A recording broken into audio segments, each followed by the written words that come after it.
Hoje nós vamos falar sobre a mídia que é este quarto poder, esse poder informal, não oficial, que opera ali debaixo do pano, embaixo do seu nariz, você sabe, você vê, mas não entende.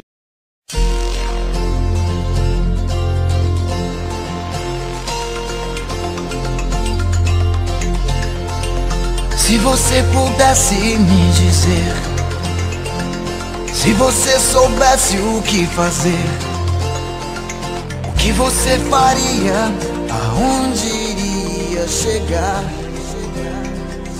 Só que o problema é que os meios de comunicação que tem essa relevância, filho da puta, que deveriam estar se preocupando com um assunto sério, estão se preocupando com bosta, estão se preocupando com bobagem, estão enchendo só a cabeça de merda, e isso aí é um bagulho, entendeu? E aí, a culpa é da TV ou é do povo que consome? Porque se tá passando é porque tem gente que assiste, tá ligado? Dá uma olhadinha, por exemplo, no site do UOL, quer ver, ó? Deixa eu aqui na frente, ó. Notícia mais lida da semana, do dia, sei lá, de quando, se foda. João Carvalho e Renata disputam o 8º paredão do BBB. O BBB é o assunto mais conferido no site da UOL, velho. Tem de tudo lá no site da UOL. Tem, olha lá, vamos ficar milionário, FIFA pode cancelar. E o jornalismo, velho, nessa guerrinha entre emissoras e defesa de interesses, acaba não sendo tão imparcial e nem tão limpo quanto a gente queria que ele fosse, entendeu? Você tem rabo preso com um monte de político, você tem dinheirinho ali embaixo do pano, você tem interesses de todo tipo ali. Infelizmente a televisão é desprezível. Convivamos com esse fato, a televisão é desprezível. Viva sem a televisão. Vamos lançar aqui agora a campanha Jogue Fora a Sua Televisão. Vamos entender o seguinte aqui de uma vez por todas. A televisão não tem compromisso com a verdade, a televisão não tem compromisso com a informação, a televisão não tem compromisso nem com o entretenimento. O único compromisso que a televisão tem é com o dinheiro.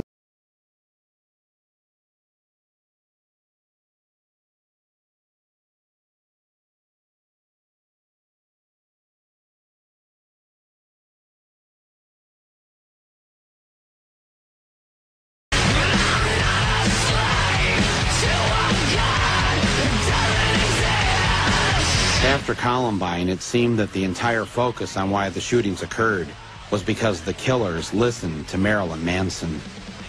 2 years after Columbine, Manson finally returned to Denver. The Ozfest at Mile High Stadium brings shock rocker Marilyn Manson to Denver tomorrow. There were protests from the religious right. But I thought I'd go and talk with him myself. When I was a kid growing up, music was the escape. That's the only thing that had no judgments. You know, you can put on a record and it's not going to yell at you for dressing the way you do. It's going to make you feel better about it. Mm-hmm. Some will be so brash to ask if we believe that all who hear Manson tomorrow night will go out and commit violent acts. The answer is no. But does everybody who watches a Lexus ad go and buy a Lexus? No, but a few do. I definitely can see why they would pick me, because I think it's easy to throw my face on a TV, because I'm, in the end, sort of a poster boy for fear, because I represent what everyone's afraid of, because I do and say what I want.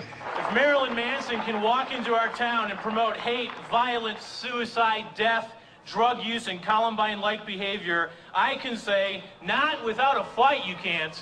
The two byproducts of that whole tragedy were violence and entertainment and gun control. And how perfect that was the two things that we were going to talk about with the upcoming election. And also then we forgot about Monica Lewinsky, and we forgot about the president was shooting bombs overseas, yet I'm a bad guy because I've sang some rock and roll songs. And who's a bigger influence, the president or Marilyn Manson? Do you know, I'd like to think me, but I'm going to go with the president. Do you know that the day that Columbine happened, the United States dropped more bombs on Kosovo than any other time during that war? I do know that, and I think that that's really ironic, you know, that nobody said, well, maybe the president had an influence on this violent behavior. No, because that's not the way the media wants to take it and spin and turn it into fear, because then you're watching television, you're watching the news, you're being pumped full of fear. There's floods, there's AIDS, there's murder, cut to commercial.